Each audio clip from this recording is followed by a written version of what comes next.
ભરૂચના ચકચારી મનરેગા કૌભાંડમાં કોંગ્રેસના નેતા હીરા જોટવા અને તેના પુત્રની જામીન અરજી મંજૂર, સેશન કોર્ટે નામંજૂર કરી છે. ભરૂચના ચકચારી મનરેગા કૌભાંડમાં ઝડપાયેલ કોંગ્રેસ નેતા હીરા જોટવા અને તેના પુત્ર દિગ્વિજય જોટવાની પોલીસે ધરપકડ કરી હતી. પોલીસ રિમાન્ડ પૂર્ણ થયા બાદ કોર્ટે આરોપીઓને સબ જેલમાં મોકલવાનો હુકમ કર્યો હતો. ત્યારે કોંગી નેતા અને તેના પુત્ર દ્વારા જામીન અરજી સેશન્સ કોર્ટમાં મૂકવામાં આવી હતી, જેના પર સુનાવણી થતાં મુખ્ય સરકારી વકીલ પરેશ પંડ્યાની દલીલોને ગ્રાહ્ય રાખી કોર્ટે બંનેના જામીનના મંજૂર કર્યા છે.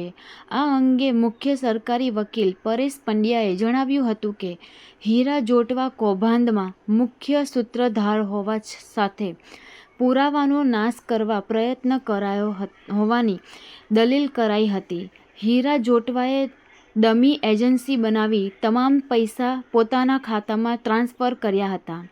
આ તરફ હીરા જોટવા વકીલે જોટવા હાર્ટ પેશન્ટ હોવાની અને રાજકીય અગ્રણી હોવાથી રાજકીય રંગ આપવા આરોપી બનાવાયા હોવાની દલીલ કરી હતી. જો કે કોર્ટે ગ્રાહ્ય રાખી ન હતી. અત્રે ઉલ્લેખનીય છે કે મનરેગા કૌભાંડમાં અત્યાર સુધી 10 લોકોની ધરપકડ થઈ ચૂકી છે.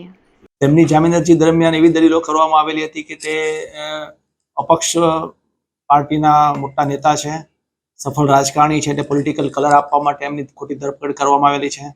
એમના દીકરાની પર ખોટી સુનાવણી કરવામાં આવેલી છે, જેમાં સરકાર પ્રત્યે દલીલો કરીને રજૂઆત કરવામાં આવેલી કે હીરા જોટવા અને તેમના દીકરા મુખ્ય કાવતરાબાજ છે, મેઇન કોન્સ્પિરેટર છે.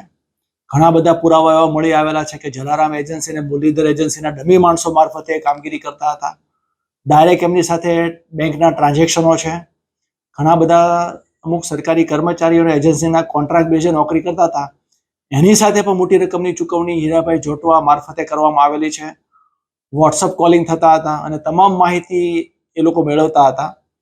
હીરાભાઈ જોટવા તેમજ એમના દીકરાના પોતાના રહેણાંકના અને ફાર્મ હાઉસના મકાનમાંથી ઘણા બધા દસ્તાવેજી પુરાવા મળી આવ્યા છે કે તેમનું ડાયરેક્ટ કંટ્રોલ આ મનરેગાની યોજનાઓ પર હતો અને મોટા ભાગનું ફંડનું ગબન હીરાભાઈ જોટવા અને તેની ગેંગના માણસો કરતા હતા, ડમી માણસો કરતા હતા અને બધું જ ફંડ છેલ્લે હીરાભાઈ જોટવાના ખાતામાં જતું હતું એમને ડમી ફર્મમાંથી. અને આ તમામ દલીલો સાંભળી અને એવી પણ રજૂઆત થઈ હતી હીરાભાઈ જોટવા માટે કે એમને હાર્ટના પેશન્ટ છે, મેડિકલ ગ્રાઉન્ડ પર એમને બેલ આઉટ કરવામાં આવે. સરકાર તરફે પણ રજૂઆત કરવામાં આવેલી અને ચુકાદા પણ રજૂ કરવામાં આવ્યા કે જામીન અરજીના તબક્કે medical ground is a no ground for granting bail application. તમામ દલીલો રજૂ પુરાવા, પોલીસ તરફના પેપર્સ અને એફિડેવિટ જોઈ ભરૂચના સોની સાહેબે એમની જામીન અરજી નામંજૂર કરી છે.